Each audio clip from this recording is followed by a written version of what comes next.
Bismillahirrahmanirrahim. Assalamualaikum warahmatullahi wabarakatuh. Alhamdulillah wassalatu wassalamu ala Rasulillah wa ala alihi wa sahbihi wa man da'a bi da'watihi wa istanna bi sunnatihi ila yaumi liqa'i rabbih. Yang sama-sama kita hormati Ketua Ikatan Cendekiawan Alumni Timur Tengah Al-Mukarram Fadilatul Doktor Al-Ustaz Ad-Doktor Andi Adrus beserta seluruh pengurus, kemudian Dr. Hatta, sahabat-sahabat, senior-senior saya, kakak-kakak kelas saya mohon maaf dari yang angkatan 97 ke bawah, 97, 96, 95, 94, karena mereka ini kakak-kakak kelas saya. Yang adik-adik kelas tak minta maaf walaupun saya kursinya lebih tinggi. Mukoror kita sama, tahdidnya juga sama, mahzub sama kiroah fakotnya juga sama. Bedanya nilai juga tidak terlalu tinggi, makbul sedikit aja. Kebetulan anak ceramah direkam, kemudian diusir viral, itu aja bedanya. Nah, oleh sebab itu saya adalah adik kelas abang kakak sekalian, saya adalah sahabat, saya adalah kawan. Lalu kemudian setelah kita banyak undangan, saya menyusun ada 13 tim yang kesemuanya itu timnya Azhariun. Berawal dari tim Aceh. Tim Aceh dulu Ustadz Fadil Rahmi, Ketua Ikatan Alumni Timur Tengah. Ikat ini di Sumatera, Aceh namanya Ikat, sampai ke Sulawesi jadi Icat. Karena memang di sini C itu lari ke sini semua. Makanya jadi Coto. Jadi ketua Ikat Aceh itu Ustadz Fadil, angkatan 96. Ketua KMA dulu, Kekeluargaan Mahasiswa Aceh. Beliaulah yang membawa saya, dan di antara seluruh daerah di Nusantara yang paling banyak saya masuk itu di Aceh. Dihitung Ustadz Fadil semuanya 41 titik dari 200 undangan. Jadi tidak sampai 25% yang bisa kami isi, dari mulai Banda Aceh, Pulau Sumelu, Pulau Sabang, sampai kami masuk kecamatan-kecamatan.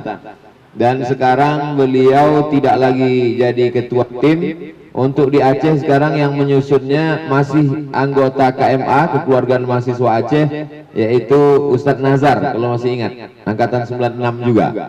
Kemudian tim dari Aceh, Sumatera Utara, itu pun tim kita Azhari juga, HMM, Himpunan Mahasiswa Medan, Ustadz Iqbal Sauki, angkatan 94. Di Sumatera Utara, di Sumatera Barat. Sumatera Barat juga sebagian besarnya alumni Azhar, sebagiannya tidak Azhar. Kemudian untuk Jambi itu angkatan 94, Bang Ican Jambi. Lalu kemudian di Palembang itu masih alumni Timur Tengah, Habib Mahdi, Ketua FPI. Beliau yang mengatur untuk 2 provinsi, Sumatera Selatan dengan Bangka Belitung. Untuk yang Lampung itu sebagiannya Azhari, sebagiannya tidak.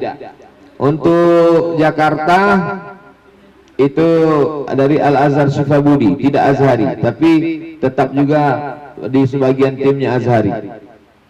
Aceh, Sumatera Utara, Riau, Kepulauan Riau, Bangka Belitung dengan Sumatera Selatan, kemudian Lampung, DKI Jakarta, Jawa Barat. Kemudian untuk Kalimantan itu angkatan 96, Ustadz Hatta. Yang dulu mereka ini Kalimantan itu KMKM, kumpul makan KMKM, Ustadz Hatta 96. Jadi untuk satu pulau Kalimantan Ustadz Hatta dengan Azhariun juga, kelompok Azhar. Kemudian untuk Sulawesi yang ke-10 Ikat, Ustadz Hasbi and the gang.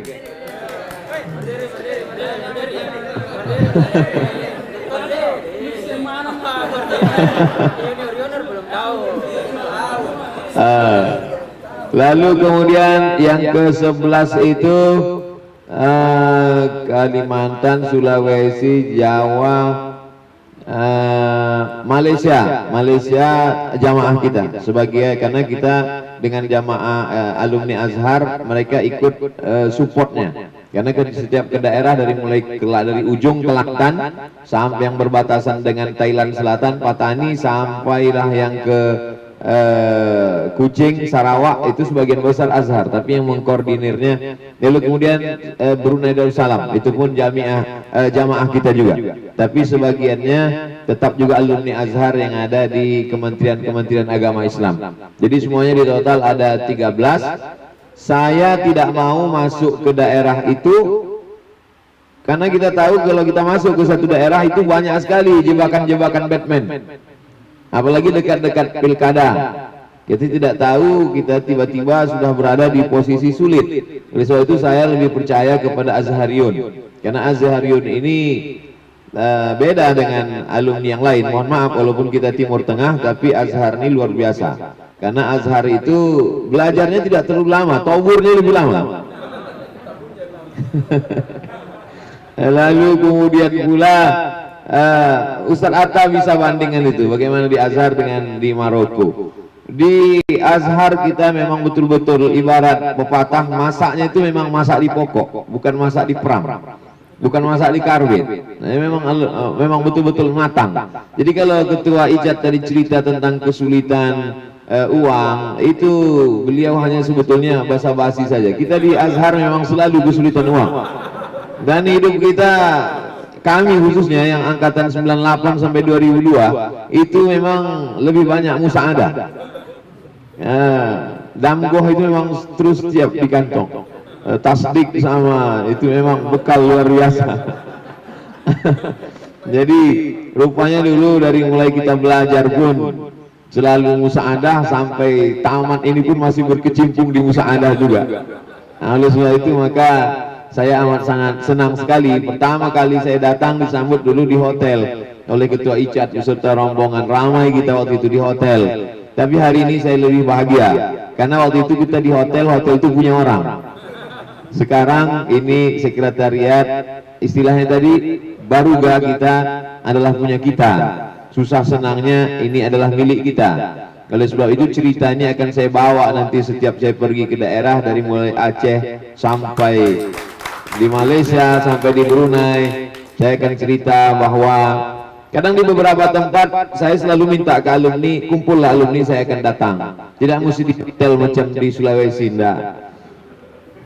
tidak macam cerita di Makassar, dimanapun saya akan datang. Karena tujuan ceramah saya itu setiap daerah saya batasi 3. Yang pertama, untuk saya ketemu dengan masyarakat secara umum. Itu yang kita kemas dalam tablik akbar. Itu yang tablik akbar artinya saya ketemu dengan semua elemen masyarakat. Tapi yang kedua, saya mau ketemu dengan tokoh-tokohnya. Karena kata orang menjinakkan buaya itu susah, tapi lebih susah lagi menjinakkan pawang-pawang buaya. Jadi ini pawang-pawang itu jinak semua. Insyaallah, karena setiap satu ustadz ini punya 1000 jemaah. Jadi saya ketemu dengan 100, itu artinya sama karena saya sedang tabligh akbar dengan 100.000 jemaah. Itu maka ketemu pertama dengan jemaah, ketemu kedua dengan namanya yang sebagai yang ketiga, saya mau masuk.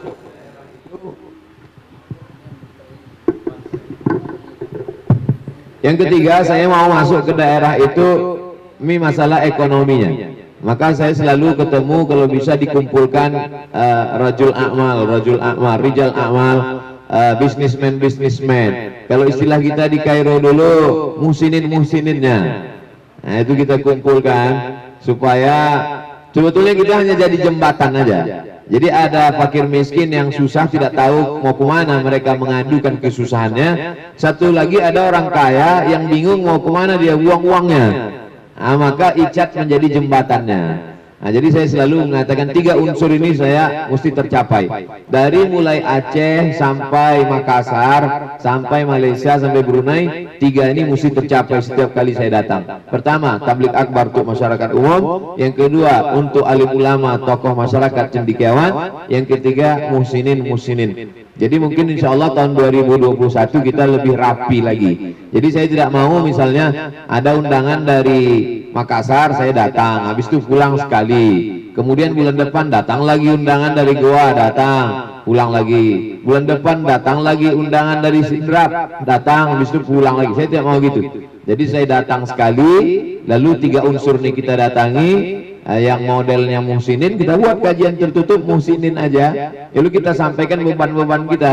Ini ada anggota ICAT yang punya pondok tahfiz, ini ada sekretariat ICAT yang belum lunas, ini ada. Kemudian kalau di situ kita punya produk-produk, ya kita endorse. Jadi setiap saya pergi itu ada endorse gula aren, ada endorse jualan keripik, ada alumni yang jualan dulu sama seperti di Kairo. Waktu di Kairo jualan tempe, setelah pulang tempe juga, cuman mungkin udah lebih besar gitu. Nah, jadi kita memang tidak lepas dari bisnis, karena dulu pun waktu di Mesir kita pergi umroh, kita bawa souvenir, ada yang bawa papirus, yang minyak-minyak itu tak usah lagi kita sebut. Jadi dulu waktu sampai di Mispalah saya di kamar, saya dengar di sebelah itu suara orang memukul tembok ini kuat sekali dengan martil, lontang. Jadi saya bilang, apalah orang Saudi ini sudah jamaah haji mau datang, dia masih betuli dinding juga lagi. Jadi rupanya kami tengok di kamar sebelah, rupanya bukan tukang, anak Kairo mukul hajar jahanam. Bungkus kecil-kecil. Jadi dibawanya dari Husain sebesar ini sampai di Kairo di plastik kecil-kecil. Sekarang jadi dosen pasca. Tapi kalau kumpul itu saya tak cerita, saya takut merusak image ya. Tapi yang jelas bahwa kita bisnis itu tetap jalan. Nah, itu yang saya maksud. Jadi kalau ada kawan punya jualan, punya bisnis, ya kita endorse. Alhamdulillah sampai sekarang endorse-nya masih gratis. Tapi kalau ada yang mau ngasih, ya kita tidak tutup kemungkinan. Kita akan salurkan ke ICAT insya Allah. Nah, ke depan insya Allah tahun 2021 lebih rapi. Jadi setelah saya bagi 13 titik, kalau diputar itu setahun, berarti saya datang ke Sulawesi 3 bulan sekali. Insya Allah 3 bulan sekali. Nah, kawan-kawan bisalah pikirkan bersama Ustadz Asbi dari 3 unsur tadi, tablik akbar, kemudian kajian ulama, apa yang bisa kita. Saya tak bisa buat apa-apa, jadi saya hanya dibawa saja. Dulu ketika Ustadz Samad, kalau kita hadapi orang ini mungkin lembut hatinya, mungkin bisa kita ngomong. Waktu itu kita ketemu dengan beberapa pejabat, kita ke rumah mereka silaturahim. Saya tidak bisa maksa, saya hanya bisa. Jadi kalau mungkin ke depan ada muhsinin yang kenal Ustadz Samad, ini ada muhsinin, kalau kita datang foto-foto sama dia mungkin cair. Yang kalau kira-kira kedatangan saya bisa mencairkan, kita datangi. Tapi kalau dengan datangnya saya malah jadi makin beku, jangan. Nah, jadi saya kira ke depan hubungan kita ya tetap seperti ini. Ke daerah manapun saya datang, apa yang saya lakukan di Makassar, apa yang saya lakukan dengan sahabat-sahabat KKS, dengan IKAT, dengan ICAT, itu juga yang kita lakukan di tempat yang lain. Mudah-mudahan silaturahim kita menjadi silaturahim yang penuh berkah insyaallah. Adapun dengan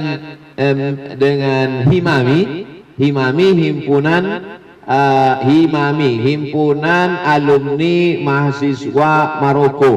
Nah, itu kami dengan Ustadz Hatta, dengan Dr. Hatta, itu pusatnya di Jakarta. Ustadz Ilyas Marwal, Dr. Ilyas Marwal, mereka juga punya program-program. Tapi sampai sekarang saya belum ketemu lagi dengan Himami, baru kirim-kirim video ucapan selamat. Program mereka ingin buat rumah asrama Indonesia di Rabat, sudah buat programnya. Artinya kita teruslah buat program-program ini.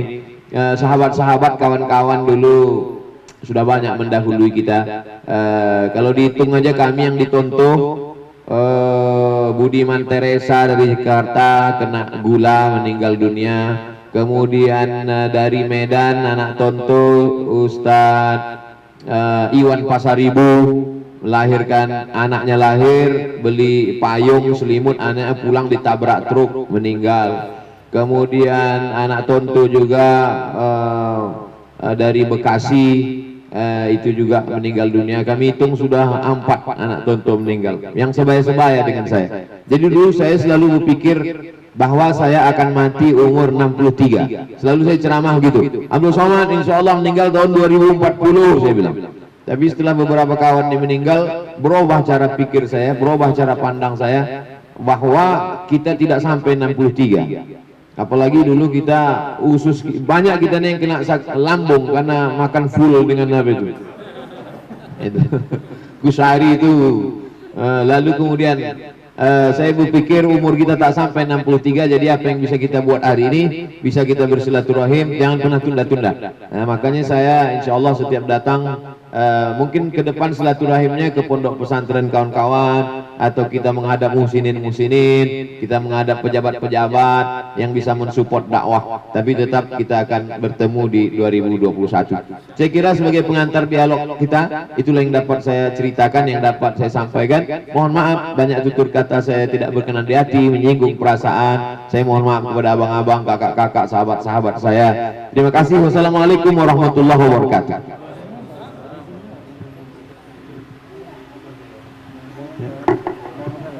Baik teman-teman sekalian, itu tadi katanya pendahuluan, berarti beliau membuka untuk diskusi. Jadi kita minta 2 atau 3 orang untuk saling sharing bersama Ustaz Dr. Haji Abdul Somad LCMA. Ya, saya persilakan siapa yang berminat.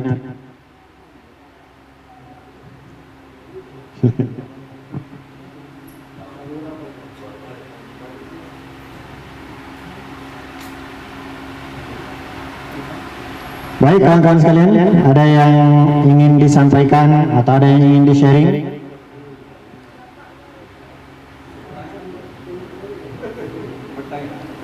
Oke, baik, saya berikan kesempatan kepada Ustaz Jayadi Amir.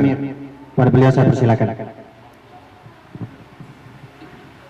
Bismillahirrahmanirrahim. Assalamualaikum warahmatullahi wabarakatuh. Saya Jayadi Amir, pulang dari Kairo tahun 2008. Ya, Ustaz pulang, saya datang. Tahun 2002 ke sana. Tahun 2002 ke sana. Ya, pulang 2008. Ya, saya ingin tanyakan pada Ustaz, apa tipsnya ketika misalnya banyak tempat ramah, saya 1, 2, 3 hari, itu apa suaranya tetap menggelegar gitu? Apakah ada vitamin khusus atau ada amalan khusus? Ya, supaya tetap suara itu tetap terjaga. Ya, itu yang pertama. Yang kedua, apa tipsnya Ustaz buat banyak hatersnya? Ya, banyak yang benci di dunia maya, banyak yang membuli dan lain sebagainya. Apa tipsnya supaya tidak terganggu pikirannya begitu? Itu saja. Sekian. Assalamualaikum warahmatullahi wabarakatuh.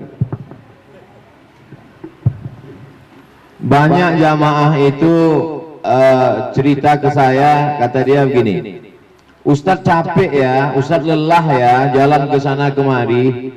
Jadi dianggapnya kita di Mesir itu tenang, dianggapnya. Dalam hati saya, kau tak tahu kami naik kereta api berdiri dari Kairo ke Tonto dulu. Nah itu, nggak tahu dulu gimana kita waktu tawur untuk ngambil visa ke Saudi.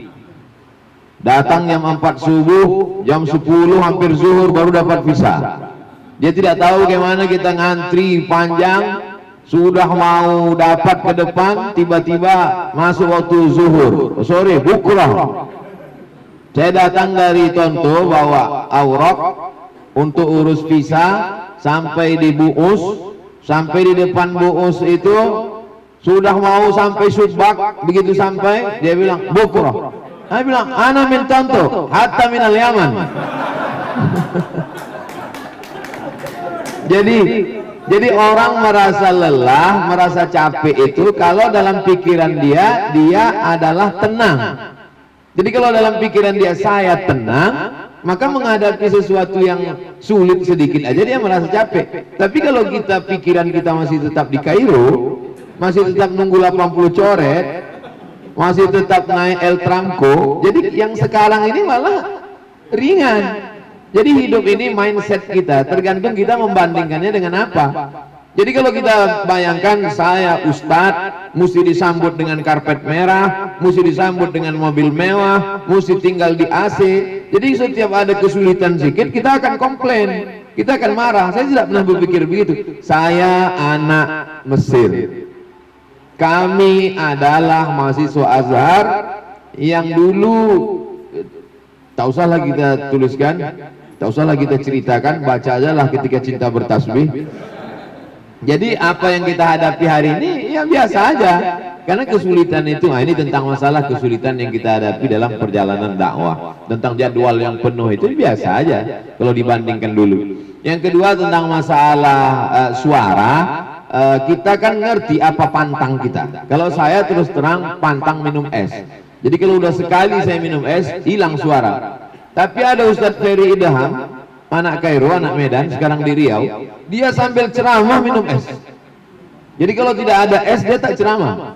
Nah, jadi nggak bisa saya katakan untuk menjaga suara jangan minum es, karena itu tidak berlaku bagi Ustadz Ferry Idham. Nah, dia kalau ceramah 2 gelas besar sambil ceramah itu dia minum es batu.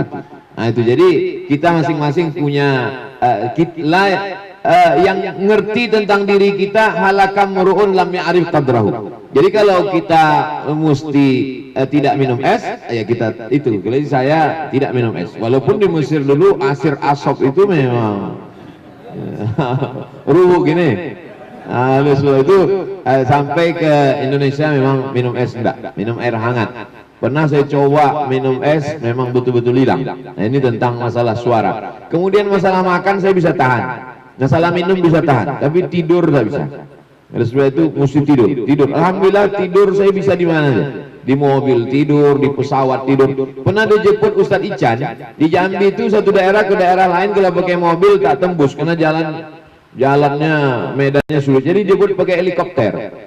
Dijemput pakai pesawat kecil. Di depan 2 pilot, lalu di belakang 2, kami 2. Sejak berangkat itu saya itu tidur sampai ke tujuan. Jadi Ustadz Ican nggak bisa tidur. Dia bilang, aku di helikopter tadi ketakutan. Kok bisa? Nggak tahu bang, pokoknya aku asal bergerak tidur. Nah jadi masalah tidur ini jangan sampai, karena pernah saya coba tak tidur memang goyang, error dia.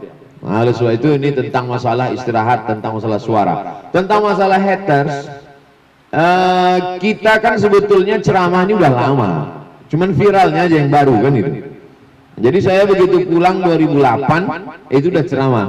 Nah jadi kita ceramah nih dari mulai masjid, surau, musola, nah itu. Jadi menghadapi haters, orang yang mengejek, membuli itu memang awalnya berat, tapi lama-lama kita menjadi. Pernah ada satu beberapa bulan tim ngirim WA ke saya, Ustadz, ini nampaknya haters kita berhenti.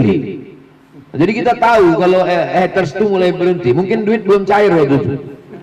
Jadi mereka ini dapat duit yang banyak, satu orang itu bisa punya 50 akun, gajinya sebulan sekitar 3 juta. Kerja dia memang ngejek kita aja. Nah itu, jadi haters ini dibayar, mereka itu punya duit. Ada memang haters yang tidak dibayar, yang mukhlisin lahuddin ada. Tapi sebagian besar haters ini buzer. Nah, itu. Jadi kalau kita layani itu kita capek sendiri. Tapi kita yang paling ngerti emosi kita itu kita. Saya tahu saya orangnya emosional, saya pemarah, saya tidak tahan baca itu. Nah, maka saya tidak punya password. Jadi Instagram dengan FB itu saya tak ada passwordnya. Jadi saya kirim caption dengan gambar ke tim, tolong upload ini. Jadi apapun yang dia tulis saya bisa baca tapi tak bisa balas. Macam orang koma di rumah sakit. dia diejek, dia nggak bisa balas. Karena kalau sampai saya tahu pasti saya akan terpancing untuk membalas.